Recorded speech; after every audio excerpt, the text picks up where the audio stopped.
जय हिंद दोस्तों, स्वागत है आपका ऐसे कॉन्सेप्ट एजुकेशन पे। आज हम लोग पढ़ेंगे कुषाण वंश। और कुषाण वंश के पहले हम लोग क्या पढ़ चुके हैं, तो हम लोग पढ़ चुके थे कि भारत आने वाले विदेशी आक्रमणकारी, क्या भारत आने वाले विदेशी आक्रमणकारी में सबसे पहले हिंद यूनानी आया था। और हिंद यूनानी के बाद कौन आया था, तो शक आया था। और उसके बाद पल्लव आया था, और उसके बाद फिर कुषाण आया था। क्या पल्लव आया था, उसके बाद फिर कुषाण आया था। तो आज हम लोग कुषाण पढ़ेंगे। हम लोग हिंद यूनानी और शक पिछला वीडियो में पढ़ चुके हैं। अगर पिछला वीडियो नहीं देखे हैं तो जा करके पहले पिछला वीडियो देख लीजिए, उसके बाद फिर इस वीडियो पे आइएगा, ज्यादा समझ में आएगा।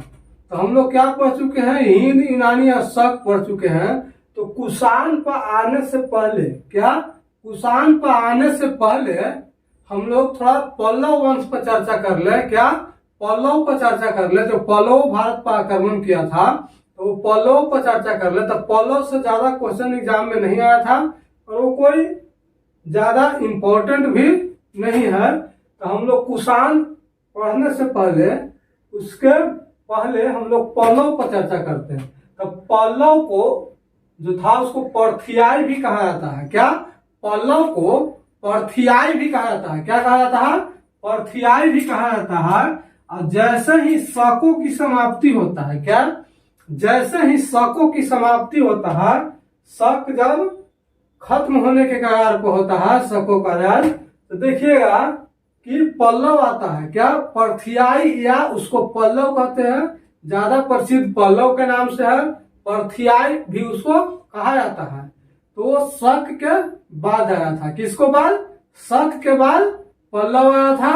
और पल्लव का जो प्रसिद्ध राजा था वो गोंडोफनिस था। क्या पल्लव का जो प्रसिद्ध राजा था वो गोंडोफर्निस था। क्या गोंडोफर्निस था, वो पल्लव का प्रसिद्ध राजा था। सिर्फ क्वेश्चन यह से पूछेगा एग्जाम में कि पल्लव का प्रसिद्ध राजा कौन था, तो गोंडोफर्निस।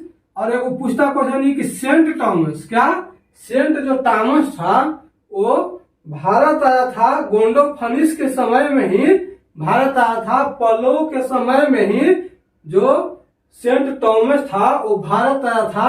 भारत किस लिए आया था, क्या भारत किस लिए आया था, तो ईसाई धर्म के प्रचार करने के लिए आया था। तो पूछता है कि सेंट थॉमस, क्या सेंट थॉमस भारत कब आया था, क्या कब आया था, तो गोंडोफनिस के समय या पल्लव के समय ही आया था। कौन, सेंट थॉमस। और आज पूछा कि किस लिए आया था, तो ईसाई धर्म के प्रचार करने के लिए। किस लिए आया था, ईसाई धर्म के प्रचार करने के लिए। अब पूछे पल्लव मुख्यतः ईरान के था। का पल्लव का मुख्यतः निवास स्थान जो था, पल्लव कहाँ से आया था भारत में, तो वो ईरान से भारत में आया था। कहाँ से, ईरान से। उसका मुख्य निवास स्थान ईरान था पल्लव का। कहाँ था, ईरान था उसका मुख्य निवास स्थान। आइए इसको एक बार फिर से देख लेते हैं। शकों के बाद किसका, हिंद यूनानी के बाद शक के बाद पल्लव आया था। कौन, पल्लव आया था।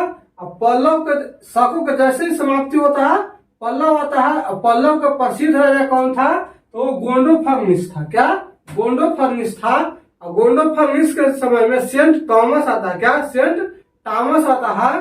और वो किस लिए आता है, तो ईसाई धर्म के प्रचार करने के लिए। अब पूछा क्वेश्चन क्या कि ईरान का जो पल्लव था उसका मुख्य स्थान, मुख्य निवास स्थान कहाँ था, तो वो ईरान था। कहाँ, ईरान। आइए हम लोग कुषाण पर चर्चा करते हैं। किस पर, कुषाण पर चर्चा करते हैं। पहले आया कौन, पहले हिंद यूनानी, उसके बाद शक, उसके बाद पल्लव हम लोग पढ़ लिए। उसके बाद हम लोग अब चर्चा करते हैं कुषाण पर। किस पे, कुषाण पर हम लोग को चर्चा करना है। तो देखिए जैसे ही पल्लव के बाद, क्या पल्लव के बाद कुषाण वंश आता है। क्या कुषाण आता है। क्या पल्लव के बाद कुषाण जो विदेशी आक्रमणकारी था वो कुषाण आता है। और कुषाण भी देखेंगे, कुषाण भी यहाँ 5 भाग में बढ़ जाता है। क्या 5 भागों में बढ़ जाता है। कुषाण 5 कुलों में बढ़ जाता है। और कुषाण जो था वो यूची और तोरखी जाति के से था। दो जाति था, यूची या उसको एवं तोरखी जाति कहते क्या, यूची और तोरखी जाति से कुषाण था। पूछे कुषाण किस जाति से आते थे, तो यूची और तोरखी, क्या यूची और तोरखी। कुषाण किस जाति से आते थे, तो यूची और तोरखी से आते थे। और कुषाण भी हम लोग पीछे क्या देखे थे, शक में देखे थे कि 5 भागों में बट गया था, क्या 5 शाखा था उसका, कुषाण का 5 भागों में बट गया था। कहाँ कहाँ बटा था, देखे थे वो अफगानिस्तान में था, कहाँ अफगानिस्तान में, उसके बाद फिर आया था मथुरा में, और फिर पंजाब में, और पंजाब के बाद पश्चिमी भारत में, और फिर ऊपरी ढक्कन में था, क्या ऊपरी जो ढक्कन का पठार है उस क्षेत्र में था। और सबसे शकों में क्या था कि सबसे जो प्रसिद्ध था वो पश्चिमी भारत वाला था इलाका। शकों का सबसे प्रसिद्ध इलाका था पश्चिमी भारत वाला, जो गुजरात वाला क्षेत्र था, जहां से सर्वाधिक चांदी के सिक्के जारी हुए थे। तो हम लोग पिछला वीडियो में पढ़ चुके थे। तो वही देखे क्या कि शकों 5 भाग में बटा, शकों का भी 5 शाखा हो गया। और यहाँ देखेंगे हम लोग कुषाण के भी 5 शाखा हो गया था, क्या कुषाण भी 5 भाग में बट चुके थे। उसके बाद कुषाण के सबसे प्रमुख, क्या कुषाण जो था वो 5 जो शाखा था, वो 5 शाखा में सबसे कुषाण जो था वो प्रमुख था, क्या प्रमुख था सबसे कुषाण। और कुषाणों का अगर पूछेगा कि संस्थापक कौन था, कुषाण के संस्थापक कौन था, तो वो था कुजुन कन्फ्यूशियस, क्या कुजुन कन्फ्यूशियस कुषाण का संस्थापक माना जाता है। क्या माना जाता है, कुषाण का संस्थापक कौन माना जाता है, तो कुजुन कन्फ्यूशियस माना जाता है कुषाण का संस्थापक। अब कुषाणों में पूछेगा कि जो कुंडुल कन्फ्यूशियस था, क्या कुंडुल कन्फ्यूशियस था, वो शैव उपासक था, शैव धर्म को मानता था। क्या शैव धर्म जो हम लोग पीछे पढ़ चुके हैं, अगर पीछे शैव धर्म, सारे धर्म, जैन धर्म, बौद्ध धर्म और शैव धर्म, वैष्णव धर्म, पारसी धर्म अगर नहीं पढ़े हैं तो जा करके पिछला वीडियो प्लेलिस्ट बना हुआ है हिस्ट्री का, प्लेलिस्ट को चेक कीजिए और पिछला सब जितना जो धर्म है उसको पढ़ लीजिए। देखिए कन्फ्यूशियस था, वो शैव धर्म का उपासक था, क्या शैव धर्म को मानता था और सोने के सिक्के भी चलाया था। क्या कन्फ्यूशियस जो था वो सोना के सिक्का भी चलाया था। अब कुषाण के सबसे प्रतापी शासक, क्वेश्चन यहाँ से बहुत ज्यादा आता है एग्जाम में कि कुषाणों का जो सबसे प्रतापी शासक था, सबसे महान शासक था, वो कौन था, तो कनिष्क था। कनिष्क से क्वेश्चन बहुत ज्यादा, कुषाण वंश में अगर क्वेश्चन पूछेगा तो कनिष्क से ही क्वेश्चन पूछेगा, क्या कनिष्क से ही क्वेश्चन पूछेगा। और सबसे प्रतापी शासक कुषाण वंश में, कुषाण में सबसे प्रतापी शासक कौन था, तो वो कनिष्क था। कौन, कनिष्क था। और अपने राजधानी को पुरुषपुर या पेशावर उसको कहते हैं, वहां बनाया था प्रथम बार, शुरू बार राजधानी बनाया था पेशावर, जिसको पुरुषपुर कहते हैं। और दूसरा राजधानी जो यूपी का मथुरा क्षेत्र है, कहा यूपी का जो मथुरा क्षेत्र है, अपना दूसरा राजधानी जो कुषाण था, कुषाण शासक कनिष्क, कनिष्क अपना दूसरा राजधानी मथुरा बनाता है। कहाँ बनाता है, दूसरा राजधानी मथुरा को बनाता है। पहला राजधानी कहाँ बनाया, पूछेगा कि कुषाण में सबसे प्रतापी शासक कौन, तो कनिष्क। कनिष्क अपना पहला राजधानी कहाँ बनाया, तो पुरुषपुर या पेशावर। कहाँ पुरुषपुर, उसी को ही पेशावर कहते हैं, क्या पेशावर। और दूसरा राजधानी पूछेगा तो दूसरा राजधानी बनाया था यूपी का जो मथुरा क्षेत्र था, क्या यूपी का जो क्षेत्र था मथुरा में बनाया था। कहा मथुरा में बनाया था।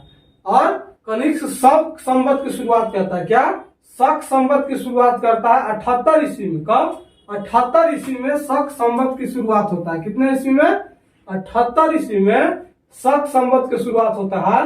और कनिष्क के समय ही, जब कनिष्क राजा था तो कनिष्क के समय में ही चौथी बौद्ध संगीति हुई थी। क्या चौथी बौद्ध संगीति, हम लोग जब पढ़ रहे थे, क्या बौद्ध धर्म जब हम लोग पढ़ रहे थे उस समय हम बताए थे कि अकाक, क्या अक, हम लोग क्या पढ़े थे, अकाक देखे थे, यहाँ काला शोक, और यहाँ लास्ट में हम लोग क्या देखे थे, कनिष्क। क्या कनिष्क, तो यही बौद्ध चौथी जो बौद्ध संगीति है, यही चौथी बौद्ध संगीति देखिएगा यहाँ कि चौथी बौद्ध संगीति कुषाण के शासक कनिष्क के ही समय हुआ था।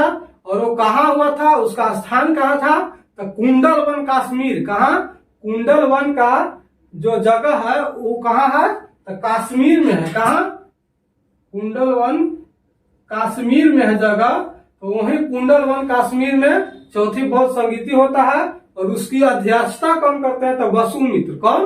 वसुमित्र उसकी अध्यक्षता करते हैं चौथी बौद्ध संगीति के। और राजा कौन होते हैं उस समय, तो कनिष्क होते हैं और उसकी अध्यक्षता वसुमित्र करते हैं। और कहाँ होता है, तो कुंडल वन कश्मीर में होता है। कहाँ? कुंडल वन कश्मीर में होता है। अब कनिष्क जो था, क्या कनिष्क जो था वो महायान संप्रदाय, हम लोग क्या देखे थे, दो भागों में बट गया था। तो ये महायान संप्रदाय के संप्रदाय को अनुयायी था, ये महायान संप्रदाय को मानता था। कौन? कनिष्क। आइए इसको एक बार फिर से रिवाइज कर लेते हैं। कुषाण वंश, क्या कुषाण, तो कुषाण जो था वो पल्लवों के समाप्ति के बाद आया था। क्या कुषाण जो था वो पल्लवों के बाद आया था। इसका कारण क्या था, तो हिंद ईरानी शक, पल्लव के बाद कुषाण। तो कुषाण जो आया पल्लव के बाद आया। और यह क्या था कि युची और तोरखी जाति से संबंधित था। जो कुषाण जो था युची और तोरखी जाति से संबंधित था। और कुषाण भी शकों के तरफ 5 शाखा में विभाजित हो गया। क्या कुषाण भी 5 शाखा में विभाजित हो गया। और जो 5 शाखा था सबसे उसको प्रसिद्ध शाखा था वो कुषाण कहलाया। क्या कुषाण कहलाया, सबसे प्रमुख शाखा कुषाण कहलाया। अब कुषाणों के संस्थापक कुजुन कन्फ्यूशियस को माना जाता है। किसको? कुषाणों के संस्थापक कुजुन कन्फ्यूशियस को माना जाता है। अब कुजुन कन्फ्यूशियस, क्या कुजुन कन्फ्यूशियस वो शैव धर्म का उपासक था। क्या शैव धर्म को मानता था। और सोना के सिक्के भी चलाया था। कौन? सोना के सिक्के, शुद्ध जो सोना का सिक्का होता है, शुद्ध सोना का सिक्का भी चलाया था कन्फ्यूशियस। क्या कन्फ्यूशियस। और जो कुषाणों में सबसे अगर प्रतापी शासक पूछेगा, क्वेश्चन ऐसे एग्जाम में बहुत ज्यादा आता है कि कुषाणों में सबसे प्रतापी शासक कौन था, सबसे महान शासक कौन था, तो कुषाणों का सबसे महान शासक कनिष्क था। कौन था? कुषाणों का महान शासक कनिष्क था। और कनिष्क जो है अपनी राजधानी को, प्रथम राजधानी को पुरुषपुर या पेशावर बनाया था। और उसके बाद फिर दूसरा राजधानी बनाया। तो दूसरा राजधानी कहाँ बनाया? यूपी में। कहा? यूपी में जो मथुरा क्षेत्र है वो मथुरा में अपना राजधानी बनाया। दूसरा राजधानी कौन? कनिष्क। उसके बाद शक संवत की शुरुआत आता है क्वेश्चन ऐसे कि शक संवत की शुरुआत कब हुआ, तो 78 ईस्वी में। कब? 78 ईस्वी में शक संवत की शुरुआत। हम लोग पीछे क्या देखे थे कि विक्रम संवत की शुरुआत हुआ था। क्या हम लोग पीछे देखे थे कि विक्रम शक वाला में देखे थे कि विक्रम संवत की शुरुआत हुआ था। और कब हुआ था? 58 ईसा पूर्व में। कब? 58 ईसा पूर्व में। और अब हम लोग देख रहे हैं कि शक संवत की शुरुआत होता है। क्या शक संवत की शुरुआत होता है जो 78 ईस्वी में होता है। क्या 78 ईस्वी में होता है। अगर इसको याद करना है तो देखिए बड़ा लिखा हुआ, बड़ा लिखा हुआ है विक्रम, तो इसको छोटा हो जाएगा 58 ईसा पूर्व। और देखिए छोटा लिखा हुआ शक 2 अक्षर का है। कितना? शक 2 अक्षर का है। तो ये 78 ईस्वी में है। ये बड़ा है, छोटका का बड़ा, बड़का का छोटा। इसे करके याद रखेंगे तो याद रहेगा। और देखिए जो शक संवत की शुरुआत 78 ईस्वी में होता है। और उसके बाद कनिष्क के ही समय, क्या कनिष्क के समय ही चौथी बौद्ध संगीति होता है। सॉरी। और वो कहाँ होता है? कुंडल वन कश्मीर में होता है। कहाँ? कुंडल वन कश्मीर में होता है। और उस समय राजा कौन था? तो कनिष्क था। कौन? कनिष्क। और उसका अध्यक्षता कौन कर रहा था? तो अध्यक्षता जो है वसुमित्र कर रहे थे। कौन? वसुमित्र उसका अध्यक्षता कर रहे थे चौथी बौद्ध संगीति का। इसका चौथी बौद्ध संगीति का अध्यक्षता वसुमित्र कर रहे थे। और जो कनिष्क था महायान संप्रदाय को मानता था। क्या महायान संप्रदाय को मानता था। उम्मीद करते हैं वीडियो पसंद आ रहा होगा। अगर वीडियो पसंद आ रहा तो वीडियो को लाइक, शेयर और चैनल को सब्सक्राइब जरूर कर लें। अपना परिवार को पढ़ाने में सपोर्ट करें। चैनल को सब्सक्राइब और वीडियो को जितना से ज्यादा हो सकता है शेयर कीजिए। क्या शेयर कीजिए वीडियो को। धन्यवाद।